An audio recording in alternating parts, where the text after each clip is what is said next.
अस्सलाम वालेकुम dear student, मैं हूं डॉक्टर वैदुल्ला। पिछली वीडियो के अंदर हम लोगों ने स्टार्ट किया था लिपिड और उसके टाइप्स को, जिसके अंदर मैंने आपको लिपिड और उसका पहला टाइप यानी एसाइल ग्लाइसरॉल डिटेल से पढ़ाया था।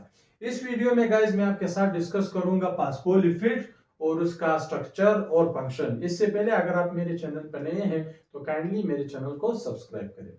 तो what is phospholipid? What is phospholipid? Phospholipid क्या होता है? फास्फोलिपिड क्या होता है? हम लोग कहते हैं it is the type of biological molecule. It is a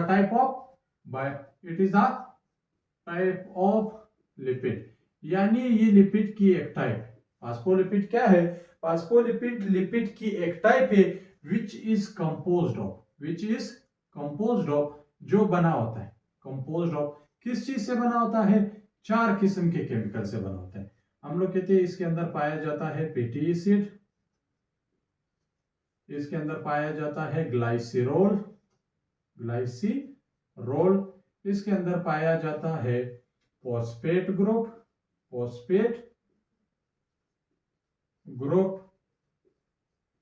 इसके अंदर पाया जाता है नाइट्रोजीनियस बेसिस। तो इट मींस ये 4 किस्म के केमिकल जब मिलते हैं आपस में तो इनसे एक किस्म की लिपिड बन जाती है जिसको हम लोग कहते हैं फास्फोलिपिड। कैसे? फॉर एग्जांपल देखो, पिछले वीडियो के अंदर मैंने आपको बताया था ग्लाइसरॉल क्या होती है। ग्लाइसरॉल एक 3 कार्बन से बना हुआ कंपाउंड है जिसके हर कार्बन के ऊपर क्या अटैच होती है? OH group attach. हर कार्बन पे क्या चीज होती है? OH group. अब ये देखो, अब इस ग्लाइसरॉल मॉलिक्यूल के साथ जब फैटी एसिड मिलता है, ये देखो, लेट्स सी, यहाँ पे इसके साथ फैटी एसिड अटैच होता है। ये देखो, फैटी एसिड एक लॉन्ग चेन ऑफ हाइड्रोकार्बन था जिसके एक एंड पे कार्बोक्सिल फंक्शनल ग्रुप मौजूद है। अब फैटी एसिड का OH ग्रुप और ग्लाइसरॉल का H ग्रुप आपस में मिल करके H2O मॉलिक्यूल बना देंगे और इनका आपस में बॉन्ड बन जाएगा। इसी तरीके से कार्बन नंबर 2 पे फिर क्या अटैच होगा? Fatty acid. ये देखो, फिर फैटी एसिड का OH और ग्लाइसरॉल का H, फिर यहां से एक H2O मॉलिक्यूल निकल जाएगा, ईस्टर बॉन्ड बन जाएगा। इसको हम लोगों ने नाम दिया था डाइग्लाइसराइड। ये जो थर्ड कार्बन है, इस थर्ड कार्बन पे फैटी एसिड अटैच नहीं होती, बल्कि यहां पर क्या अटैच होता है? यहाँ पे PO4 ग्रुप अटैच हो जाता है जिसको हम लोग कहते हैं फॉस्फेट ग्रुप। तो हम लोग कहते हैं एक ग्लाइसरॉल, 2 फैटी एसिड, एक ग्लाइसरॉल, 2 फैटी एसिड और एक फॉस्फेट, ये तीनों जब आपस में मिल जाते हैं तो इनसे एक और स्ट्रक्चर बनता है जिसको हम लोग कहते हैं फास्फोटाइडिक एसिड। फास्फोटाइडिक एसिड क्या कहा जाता है? Phosphatidic acid. What is phosphatidic acid? हम कहते हैं ग्लाइसरॉल, 2 फैटी एसिड और इसके साथ जब फास्फेट ग्रुप अटैच हो जाता है तो इस कंपाउंड को हम लोग कहते हैं फास्फोटाइडिक एसिड। अब अगर इसी फास्फोटाइडिक एसिड के साथ, इस फास्फेट के साथ इस जगह पे एक और मॉलिक्यूल जिसको हम लोग कहते हैं नाइट्रोजीनियस बेसिस, क्या चीज? नाइट्रोजीनियस बेसिस, जिसमें एडेनिन, गुआनिन, साइटोसिन, यूरासिल यानी कोई भी हो सकता है, वो अगर आकर के अटैच हो जाए तो ये तीनों का कॉम्बिनेशन बन जाता है। फिर इस पूरे स्ट्रक्चर को हम लोग क्या कहते हैं? फास्फोलिपिड कहेंगे। इस तीनों के कंबाइंड स्ट्रक्चर को हम लोग कहते हैं फास्फोलिपिड। तो फास्फोलिपिड हम कह सकते हैं, फास्फोलिपिड क्या हुआ? तो हम लोग कहते हैं फास्फोलिपिड जो है वो क्या हुआ? वो हुआ 4 किस्म के कंपाउंड की कॉम्बिनेशन। तो हम लोग कहते हैं इसमें क्या था? 1 ग्लाइसरॉल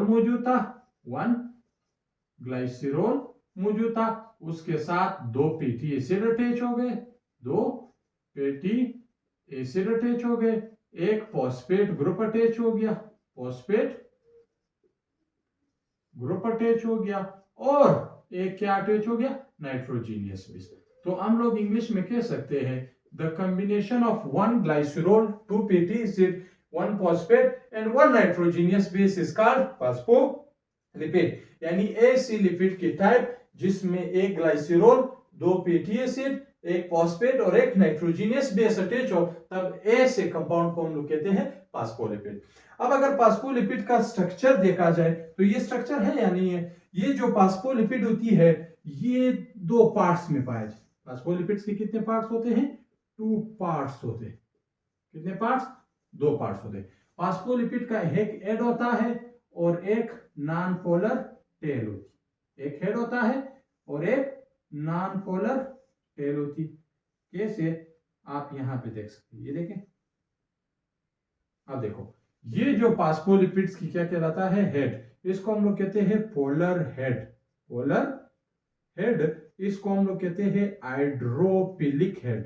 हाइड्रोफिलिक हेड भी कहते हैं। क्यों कहते हैं? क्योंकि ये सॉल्युबल है इन वाटर।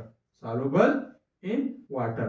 तमाम वो मॉलिक्यूल जो पानी के अंदर हल हो सकते हैं उनको हाइड्रोफिलिक कहेंगे। क्यों हल होती? क्योंकि दे आर पोलर। इस वजह से जो फास्फोलिपिड का हेड होता है वो पोलर इन नेचर होता है, पानी के अंदर हल हो सकता है, इस वजह से इसको हम कहते हैं पोलर हेड। और ये जो उसके आप टेल नजर आ रहे हैं इनको हम लोग कहते हैं नॉन पोलर टेल। इनको क्या कहते हैं? नॉन पोलर टेल कहा जाता है। क्यों? क्योंकि ये नॉन पोलर नेचर है। इन्हीं को हम लोग हाइड्रोफोबिक टेल भी कहते हैं। क्यों? क्योंकि ये नॉट सॉल्युबल इन वाटर।